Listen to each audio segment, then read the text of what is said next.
یو ورځ سلیمان علیه السلام په لاره باندې تېرېده.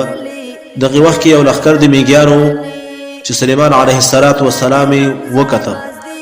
دغه امیر د میږیانو خپل رعیت ته وویلې چې خپلو کورونو ته داخل شئ. دغسې خبرې ورته وکړې چې الله جل جلاله په قرآن کریم کې دغه خبرې ذکر کړي دي. هغه آیات کریمه داسې شان ده: یا ایها النمل ادخلوا مساکنکم لا یحطمنکم سلیمان وجنوده وهم لا یشعرون. دغه امیر د میږیانو خپل رعیت ته وایي: ای میږیانو خپلو کورونو ته داخل شئ. لا یحطمنکم سلیمان وجنوده، چې خپې کې نه دي تاسو باندې سلیمان علیه السلام او لښکر د هغې، وهم لا یشعرون، او هغوی په دې باندې نه پوهېږي چې هغوی تاسو باندې خپې کېښودلې که یا. سلیمان علیه السلام دا خبرې واورېدلې، په میږي باندې سلام واچوه. میږي ورته بیرته سلام جواب ورک. سلیمان علیه السلام میږي ته وویلې تقریبا 8 پوښتنې ترې وکړې. اوله پوښتنه دا وه چې ته څوک یې؟ هغه میږي ورته جواب ورکړه چې زه د 40 توصیفه سالارانو امیر یم،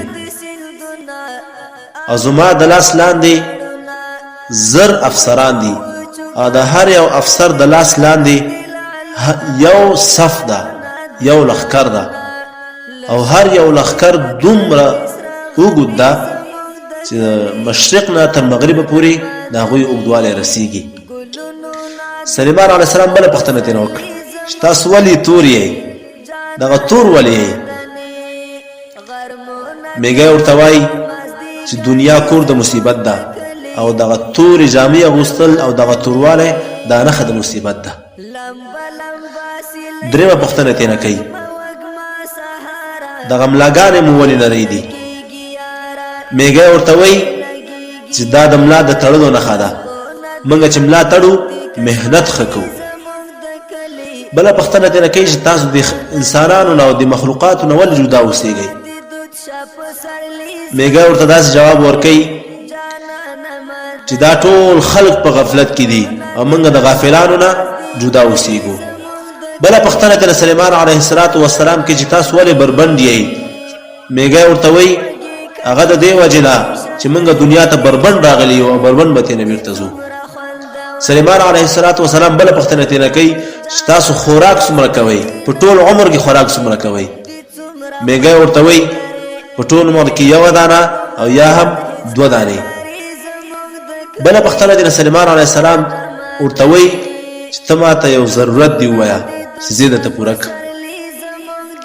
او ورته وایي چې ته ضرورت والا نه یې چې ته ضرورت پوره کړې، ته یې نشي پوره کولی، ته زما دا ضرورت نشي پوره کولی. سلیمان علیه السلام ورته ویل ته ماته یو ضرورت ووایه زه به درته پوره کړم. میږی ورته وایي چې زما په روزۍ کې او په عمر کې مې راته زیادت راوله.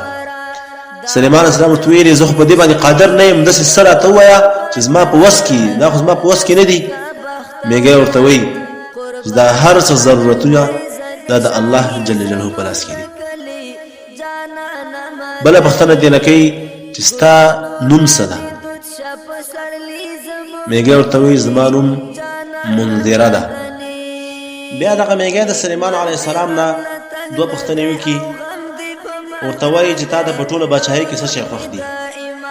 سلیمان علیه السلام ورته جواب ورکړي چې زما دغه ګوتما چې د جنت نه راغلی. بله پوښتنه ترې وکړي چې د دې نه علاوه تا ته نور څه خوښ دي؟ وایي زما هغه غالۍ. په څه وجه دا غالۍ خوښه ده؟